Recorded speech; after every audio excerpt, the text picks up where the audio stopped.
പഴയ നിയമത്തിൽ വെളിപ്പാട് പുസ്തകത്തിൽ ഒരു വാക്യം കിടപ്പുണ്ട്. അത് കറക്റ്റ് ഇതിങ്ങനൊന്നും അല്ലത്, പോട്ടെ. പിന്നെ ഇതിന് പഴയ നിയമത്തിൽ രേഖയില്ല, എങ്ങോട്ട് പോയെന്ന് ആർക്കും അറിയത്തില്ല. എന്നാൽ ഇനി വേറൊരു ചരിത്രത്തിലോട്ട് കയറാൻ പോവാം. 1973 റോൺ വയത്ത് എന്ന അമേരിക്കക്കാരൻ, അദ്ദേഹം ഒരു സ്റ്റാഫ് നേഴ്സായിരുന്നു. എന്നാൽ അദ്ദേഹം ആർക്കിയോളജി പഠിച്ചിറങ്ങിയ റോൺ ചാൾസ് എന്ന ആളിൻ്റെ കൂടെ കൂടി അദ്ദേഹത്തെ അസിസ്റ്റ് ചെയ്തതുകൊണ്ട്, റോൺ ചാൾസ് ഇന്നും ജീവനോടുണ്ട്. റോൺ ചാൾസിനെ ഒരു 3-4 മാസം മുമ്പേ നേരെ കാണാനും അദ്ദേഹം വീട്ടിൽ വരാനും ബാംഗ്ലൂരിൽ പ്രസംഗിക്കാനും ഒക്കെ തമ്പുരാൻ പദവി തന്നു. It's big. അതെൻ്റെ ജീവിതത്തിൻ്റെ ഭാഗ്യത്തിലൊന്നാണ്. റോൺ ചാൾസ് അദ്ദേഹത്തിൻ്റെ കൂടി ആർക്കിയോളജി കുറെ പഠിച്ചു. 1973 ഈ മനുഷ്യൻ, ഈ റോൺ വയത്ത്, ശലോമോൻ രാജാവിൻ്റെ കൊട്ടാരം ഇരുന്ന സ്ഥലം ഭൂമിക്ക് അടിയിൽ നിന്ന് കണ്ടെടുത്തത്. അദ്ദേഹത്തിൻ്റെ അടുക്കളയ്ക്കകത്തിരുന്ന ഭരണിയോ ബെഡ്റൂമിലിരുന്ന ഏതാണ്ട് ഉപകരണങ്ങളോ ഒക്കെ കിട്ടി. അപ്പം ശലോമോൻ രാജാവ് ജീവിച്ചിരുന്നതും ബൈബിളിൽ പറയുന്നത് ശരിയാണെന്നൊക്കെ ഇയാൾ പറഞ്ഞു. അതൊക്കെ കണ്ടുപിടിച്ചാൽ പുള്ളി തന്നെ ഒരു പ്രാർത്ഥന പ്രാർത്ഥിച്ച്, തമ്പുരാനെ ശലോമോൻ്റെ അടുക്കള കണ്ടുപിടിച്ചിട്ട് എന്നാ കാര്യം? ഞാൻ ഈ ആർക്കിയോളജിയൊക്കെ പഠിച്ച് ഇത്രയും മെനക്കെട്ട് എൻ്റെ ദൈവമേ, കഴമ്പുള്ള എന്തെങ്കിലും കണ്ടുപിടിക്കാൻ എനിക്കൊരു കൃപ തരണം. ഇങ്ങനെ ഇദ്ദേഹം പ്രാർത്ഥിച്ചു. നാളുകൾ ഉപവസിച്ച് പ്രാർത്ഥിച്ചിരുന്നു. അദ്ദേഹത്തിൻ്റെ സഹപ്രവർത്തകരിൽ ഒരാളായിരുന്നു, തിരുവല്ല സ്വദേശിയും ഇപ്പം ട്രിവാൻഡ്രത്ത് സെറ്റിലായിരിക്കുന്ന ഒരു വർഗീസ്. ഞാൻ ഇങ്ങനെ കണ്ടിട്ടുമില്ല. വർഗീസിനെ ഞാനല്ല, വേറൊരു വർഗീസ്, ഞാൻ അങ്ങനെ കണ്ടിട്ടുമില്ല. എൻ്റെ ആളുണ്ടെന്നറിയാം. ഓക്കെ, അദ്ദേഹത്തിൻ്റെ സഹപ്രവർത്തകനായിരുന്നു. തൻ്റെ പ്രാർത്ഥന കഴിഞ്ഞു. 1981 ഐ റിപ്പീറ്റ്, 1981 അദ്ദേഹവും തൻ്റെ മകനുമായി യെരുശലേമിൽ ഈ എക്സ്കവേഷൻ ചാൻസസ് അല്ലെങ്കിൽ ഇനി ഏതെങ്കിലും വസ്തുക്കൾ കണ്ടെടുക്കാനുള്ള ഇടങ്ങളുണ്ടോ എന്ന് തപ്പി നടക്കുന്ന കൂട്ടത്തിൽ അദ്ദേഹത്തിനൊരു വെബ്സൈറ്റ് ഉണ്ട്. ഞാൻ അതിൻ്റെ ID തന്നോളാം. ആ വെബ്സൈറ്റിൽ അദ്ദേഹം എഴുതിയിട്ടുണ്ട്, വരുമ്പോഴേ ഒരു സ്ഥലത്തൂടെ യാത്ര ചെയ്യുമ്പോൾ അവിടെ ഒരു കോറി കണ്ടു. കല്ല് പൊട്ടിച്ച് എടുത്തുകൊണ്ട് പോയി മിറ്റിലാക്കി വിൽക്കുന്ന ഒരു കോറി കണ്ടു. ആ കോറിയുടെ അടുക്ക ചെന്ന്, ഇവരൊക്കെ ഈ പുരാവസ്തു ഗവേഷകന്മാരായതുകൊണ്ട് പഴയ സ്ഥലങ്ങൾക്കൊക്കെ വലിയ പ്രാധാന്യമാണ്.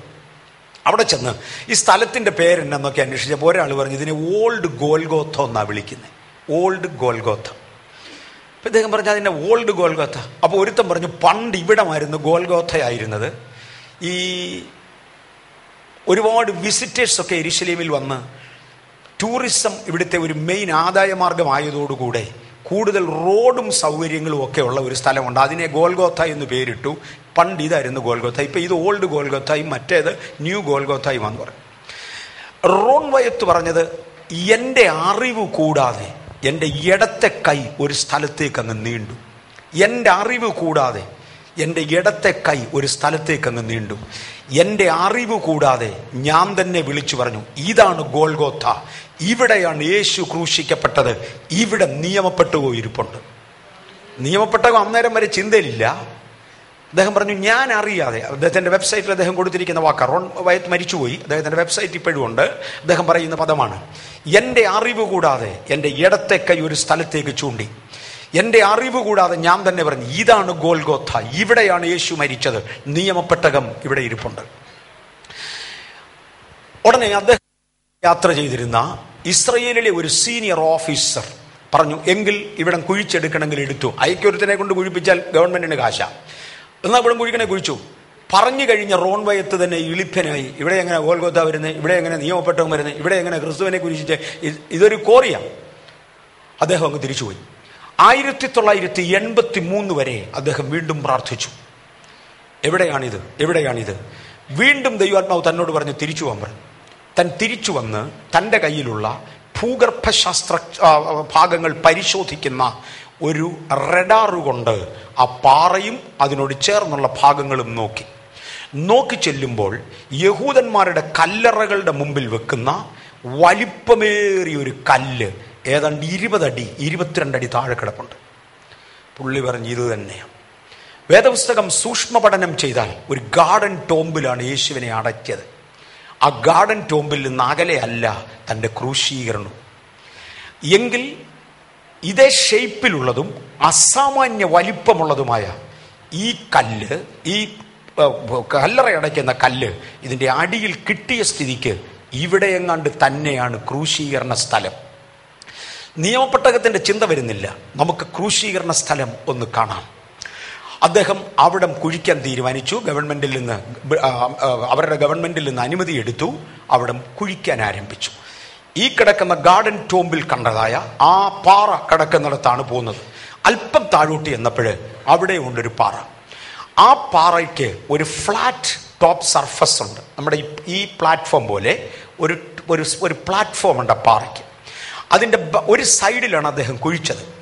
ആ സൈഡിലൂടെ കുഴിച്ച് താഴോട്ട് ഇറങ്ങുമ്പോൾ ഏതാണ്ട് 22 അടി താഴെ, 20 or 22, ഇപ്പം പ്രൊജക്റ്റ് ചെയ്യുമ്പോൾ കറക്റ്റ് കാണാം, 20 or 22 അടി താഴെ ഒരു ഗുഹ ഈ പാറയുടെ കീഴേ കൂടെ കയറിപ്പോകും. ഈ ഗുഹയ്ക്കകത്ത് എന്താണെന്ന് നോക്കണം എന്നൊരു തോന്നലുണ്ടായി. കൂലിക്കാരെ കുഴിക്കുന്നത്, ഇവരൊക്കെ സൂപ്പർവൈസ് ചെയ്യുന്നതേ ഉള്ളൂ, അല്ലെങ്കിൽ അതിൻ്റെ നേതൃത്വം കൊടുക്കുന്നതേ ഉള്ളൂ. കൂലിക്കാര് ആ പുറകിലത്തെ ഗുഹ കുഴിച്ചു കയറി അത് മുഴുവനും മണ്ണ് വീണ് മുഴുവനും നിറഞ്ഞു കിടക്കുക ഗുഹ. പക്ഷെ പാറയ്ക്കകത്തെ ഗുഹയായതുകൊണ്ട് ഗുഹയാ, ഇതിനകത്തെ മണ്ണ് മാറ്റി ഇവരകത്ത് കയറി. ആരംഭത്തിങ്കൽ മുൻപിൽ വന്ന ഒരു വേലക്കാരൻ അലറി കുറെ വന്നതോടെ അദ്ദേഹം വെളിയിൽ ചാടി. അയ്യോ, അത് എന്തുവാ കാണുന്നത് എന്നൊരു ചോദ്യം ചോദിച്ചു. കൂലിക്കാർ മൊത്തം ഓടിക്കളഞ്ഞു. അദ്ദേഹത്തിൻ്റെ ഒരു സൈറ്റിൽ കൊടുത്തിരുന്നത് കൂലി വാങ്ങിക്കാൻ നിൽക്കാതെ മൊത്തം പുള്ളികൾ സ്ഥലം വിട്ടു. എന്താ ഇതിനകത്ത് ഇരിക്കുന്നതെന്ന് കാണാൻ റോൺ വയത്ത് പേഴ്സണലി ഇതിനകത്ത് കയറി. മാന്തി അകത്ത് കയറി ചെല്ലുമ്പോൾ കാണുന്നത് നിയമപ്പെട്ടകം ഇരിക്കുന്നു. കണ്ട കാഴ്ച, അദ്ദേഹം ബോധം കെട്ട് താഴെ വീണു. 45 minutes കണ്ട കാഴ്ച, ബോധം കെട്ട് താഴെ വീണു. 45 minutes ബോധം കെട്ട് കിടന്നു. അതിനുശേഷം താൻ വെളിയിലിറങ്ങി തൻ്റെ മകൻ കണ്ടു. പിന്നെ ആരും ബോധം കെട്ടിട്ടില്ല. എന്നാൽ ആദ്യം പുതിയ നിയമത്തിൽ ഇത് കണ്ട വ്യക്തി 45 minutes അബോധാവസ്ഥയിൽ തുറന്ന് അവരവിടെ ക്ലിയർ ചെയ്ത് കയറി. അതോടുകൂടെ യഹൂദ ഗുരുക്കന്മാരെയും അവർ കൊണ്ടുവന്നു. അവരുടെ ആളുകളെ, യഹൂദന്റെ ആളുകളെ കൊണ്ട് കാണിച്ചു. ഇയാൾക്കും ഭയമുണ്ട് ഈ സൂത്രത്തിൽ തൊടാൻ. ഞാൻ പറഞ്ഞില്ല, പണ്ട് ഉത്സവം ഒന്ന് തൊട്ടതാ തീ ഇറങ്ങി ദഹിച്ചത്. ഇവരിതിനെക്കുറിച്ച് ഒരു ഇൻവെസ്റ്റിഗേഷൻ നടത്തിയപ്പോൾ യഹൂദന്മാരുടെ ഇടയിലുള്ള ചരിത്ര ശകലങ്ങൾ പ്രായമുള്ള അപ്പൂപ്പന്മാർക്ക് അറിയാവുന്നത് പറഞ്ഞു കേട്ടു. ഞാനൊരിക്കൽ യെരൂശലേം കാണാൻ ചെന്നപ്പം അവര് എന്നോട് പറഞ്ഞത് എനിക്ക് ഓർമ്മയുണ്ട്. ഇതൊക്കെ എവിടാന്നൊക്കെ ഞങ്ങൾക്കറിയാം, ആരോടും പറയത്തില്ലെന്നേ ഉള്ളൂ. പക്ഷെ അവർക്കൊരു പതിവുണ്ട്, തലമുറയായി അപ്പന്മാർ മക്കളോടും മക്കൾ കൊച്ചുമക്കളോടും ഇത് പറഞ്ഞു കൊടുത്തിരിക്കണമെന്നൊരു പ്രമാണമുണ്ട്. അങ്ങനെ കേട്ടുകേഴ്വിയിൽ നിന്ന് റോൺ വയത്ത് കലക്ട് ചെയ്തത് തന്റെ വെബ്സൈറ്റിൽ ഇട്ടിട്ടുണ്ട്. ബാബിലോൺ രാജാക്കന്മാർ ഇസ്രയേലിനെ ആക്രമിക്കുമെന്നും ബാബിലോൺ രാജാക്കന്മാർ യെരൂശലേം ദേവാലയം നശിപ്പിക്കുമെന്നും യെരമ്യ പ്രവാചകൻ മുഖേന ഇസ്രയേലിൽ അരുളപ്പാടുണ്ട്. അങ്ങനെയാണെങ്കിൽ ദേവാലയത്തിലെ പ്രധാനപ്പെട്ട വസ്തുക്കളായ കൃപാസനവും മുതലായത് നശിക്കാതെ സൂക്ഷിക്കണം എന്ന് അവിടുത്തെ പുരോഹിതന്മാർ തീരുമാനിക്കുകയും മോസ്റ്റ് പ്രോബബ്ലി, മിക്കവാറും അത്ര പറയാൻ ഒക്കത്തുള്ളൂ, യെരമ്യാവിന്റെ അഡ്വൈസോടുകൂടി ഇത് ദേവാലയത്തിൽ നിന്ന് എടുത്ത് ഒരു പാറയുടെ ഗുഹയിൽ ഒളിപ്പിക്കുകയും ചെയ്തു. റോൺ വയത്ത് പറയുന്നത് ഇതിനോട് കൂടെ ഞങ്ങൾക്ക് പല വസ്തുക്കൾ കണ്ടുകിട്ടി. പക്ഷേ ആ വസ്തുക്കൾ എന്തൊക്കെ ഇന്ന് പൊതുജനത്തെ അറിയിക്കാൻ സമയമായില്ല എന്ന് പരിശുദ്ധാത്മാവ് എന്നോട് ഇടപെടുന്നത് കൊണ്ട് കൂടെ കിട്ടിയ വസ്തുക്കൾ ഞങ്ങൾ ഇപ്പൊ പരസ്യപ്പെടുത്തുന്നില്ല. പലതും കിട്ടി, ഞങ്ങൾ ഇപ്പൊ പരസ്യപ്പെടുത്തുന്നില്ല. ഈ കൃപാസനത്തെ കുറിച്ച് മാത്രമേ പരസ്യപ്പെടുത്തുന്നുള്ളൂ. കൂടെ പോയ വർഗീസും കൂട്ടരും, അദ്ദേഹം അന്ന് ഇതിനൊക്കെ കൂട്ടത്തിലുണ്ടെന്നല്ല ഞാൻ പറഞ്ഞത്, ഇദ്ദേഹത്തിന്റെ സഹപ്രവർത്തകനായിരുന്നു. ആ ലിസ്റ്റ് പബ്ലിഷ് ചെയ്തിട്ടുണ്ട്. ആ ലിസ്റ്റിനകത്ത് അദ്ദേഹം കൊടുത്തിരിക്കുന്നത് 1, 7 കതിരുകളുള്ള ദേവാലയത്തിലിടുന്ന നിലവിളക്ക്, 2, ഒരു എഫോദ്, 3 ദേവാലയത്തിൽ തൂക്കുന്ന കർട്ടനുകൾ, 4 പുരോഹിതന്മാർ ഉപയോഗിക്കുന്ന വസ്ത്രങ്ങൾ, 5 എമർജൻസിയിൽ ഇതുപോലുള്ള സ്ഥലങ്ങളിൽ ഉപയോഗിക്കുന്ന വിളക്കുകൾ, നാടൻ വിളക്കുകൾ, ദേവാലയത്തിന്റെ ഭാഗമല്ലത്, നാടൻ വിളക്കുകൾ, 6 ദേവാലയത്തിൽ ഉപയോഗിക്കുന്ന തൈലപാത്രം, 7 കർട്ടനുകൾ തൂക്കാൻ ഉപയോഗിക്കുന്ന വലിയ ഹുക്കുകൾ എന്നിങ്ങനെ അതിൻ്റെ കൂടെ 5 അടി 4 ഇഞ്ചാണെന്ന് തോന്നുന്നു വലിപ്പമുള്ള ഒരു വലിയ വാള്. അത്രയും വലിപ്പമുള്ള വാൾ ആർക്കും ഉപയോഗിക്കാൻ ഒക്കത്തില്ല. നാച്ചുറലി ഇത് ഗോലിയാത്തിന്റെ വാളാണെന്ന് വിശ്വസിക്കുന്നു, കണക്കാക്കുന്നു. കാര്യം ഗോലിയാത്തിന്റെ കയ്യിൽ നിന്ന് വാൾ പിടിച്ചെടുത്ത് ദാവീദ് ഇതുകൊണ്ട് ദേവാലയത്തിലാണ് വെച്ചിരുന്നത്. ഈ കൂട്ടത്തിൽ ഒരു വാളുമുണ്ട്, 5 അടി 4 ഇഞ്ച്, മനുഷ്യന് ഉപയോഗിക്കാൻ കഴിയാത്ത വലിപ്പമേറിയ ഒരു വാള്. ഇതാണ് കൂടെ കിട്ടിയ വസ്തുക്കൾ. ചിലതിന്റെ എല്ലാം പിക്ചറും കാണാം, വേറൊരു സൈറ്റിൽ കിടപ്പുണ്ടാകും. ഇതെല്ലാമാണ് കണ്ടുകിട്ടിയത്. ഓക്കെ, ഇവര് ഈ നിയമപ്പെട്ടകത്തിന്റെ അടുക്കലേക്ക് ചെല്ലുമ്പോൾ ചെന്ന് ഇതിന് ശോധന ആരംഭിച്ചു. അദ്ദേഹം പറഞ്ഞു, ടാറ് പോലെ ഏതോ ഒരു വസ്തു ഇതിന്റെ പുറത്തൂടെ ഒഴുകിക്കിടക്കുന്നു. കറുത്ത ഒരു വസ്തു ടാറ് പോലെ ഇതിന്റെ പുറത്തൂടെ ഒഴുകിക്കിടക്കുന്നു. ഈ വെബ്സൈറ്റുകളിൽ ഒന്നും അത് ക്ലിയർ അല്ല. എന്നാൽ വർഷങ്ങൾക്ക് മുമ്പേ 1984 ഞാൻ ഇതിന്റെ ഒരു വീഡിയോ കണ്ടതാണ്.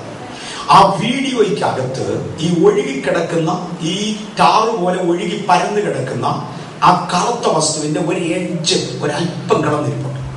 ഒരു എഡ്ജ്, ഒരു മേശയുടെ പുറത്ത് ടാറ് വീണാൽ അത് ഉണങ്ങിക്കഴിഞ്ഞ ശേഷം ആ ടാർ ഇളകി വരുന്നത് പോലെ ഒരു സൈഡ് ഒരല്പം ഇളകിയിട്ടുണ്ട്. എനിക്ക് ഇന്ന് അതിന്റെ ഗൗരവം മനസ്സിലാകും. അന്ന് എനിക്കറിയാം, ഇന്ന് ഞാൻ എന്റെ മണ്ടയ്ക്ക് എത്ര മണിക്കൂറുകൾ ഇന്ന് പ്രാർത്ഥിച്ചിട്ടുണ്ടെന്ന് അറിയാമോ? കർത്താവേ, ജനത്തിന്റെ മുമ്പിൽ ഇത് ഞാൻ വിളമ്പണോ വേണ്ടായി? ഇതിനകത്ത് വല്ല കള്ളത്തരവും ഉണ്ടോ? ഞാൻ ദൈവനാമത്തിൽ കള്ളം പറഞ്ഞൊന്നും വരരുത്. മറ്റൊരുത്തൻ എന്നെ കളിപ്പിച്ചു, അതുകൊണ്ട് ഞാനും അവന്റെ കള്ളം പറഞ്ഞൊന്നും വരരുത്. ഞാൻ ഒത്തിരി പ്രാർത്ഥിച്ചു, നീണ്ട വർഷങ്ങൾ മിണ്ടാതിരുന്നു. അത് കഴിഞ്ഞ വർഷമാണ് പരിശുദ്ധവരെ തുറന്നതിനെ കുറിച്ച് അന്വേഷിച്ചോളാം, ടൈമായി അന്വേഷിച്ചോളാം. അങ്ങനെ അന്വേഷിച്ചത്. ഞാൻ നന്നായി റിക്കവർ ചെയ്തു. എന്റെ മെമ്മറിയൊക്കെ ഒരുപാട് പോയെങ്കിലും ഞാൻ നന്നായി റിക്കലക്ട് ചെയ്യുന്നുണ്ട് അന്ന് കണ്ട ആ ഒരു വീഡിയോ. ഒരു കോർണറിൽ ഇത് ഇളകിയിരിക്കുന്നത് കൊണ്ട്, ഒന്ന് കിളന്നിരിക്കുന്നത് കൊണ്ട് ഒരു കാര്യം മനസ്സിലായി. കൃപാസനത്തിന്റെ എഡ്ജ് വരെ ഇത് ഒഴുകിയിട്ടുണ്ട്. കൃപാസനത്തിന്റെ എഡ്ജ് വരെ 1 മില്ലിമീറ്റർ പോലും കുറഞ്ഞിട്ടില്ല. പഴയ നിയമത്തിലെ മഹാപുരോഹിതൻ ഇതിൽ ഒരു 2 തുള്ളി തളിച്ചങ്ങ് പോവുകയായിരുന്നു. അതിൽ ചാകുന്നതിന് മുമ്പേ ഇറങ്ങണം.